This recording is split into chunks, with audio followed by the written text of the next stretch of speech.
Man už nugaros amerikietiška salvinė raketinė sistema.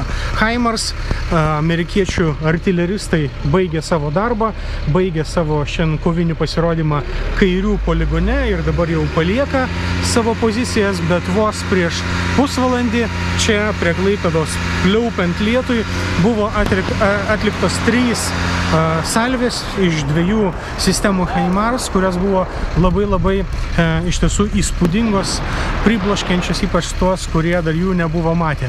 Antrą kartą Lietuvoje gyvai šaudo amerikiečiai ir šis jų šaudimas finalizavo kelias savaitės vykusius lietuviškų HIMARS įgulų mokymus, vykusius tiek Šiauliuose, tiek čia prie jūros. Man už nugaros beje tai, kas išvažiuoja, tai yra sunkvežimis M1140, ant kurios sumontuotas HIMARS paleidiklis, tai yra raketsvaidis su įsistatančia 6 raketų sistema.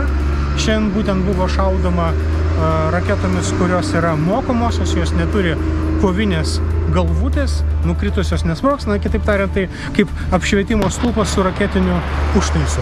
Ir šaudė maždaug 10 km į jūros pusę.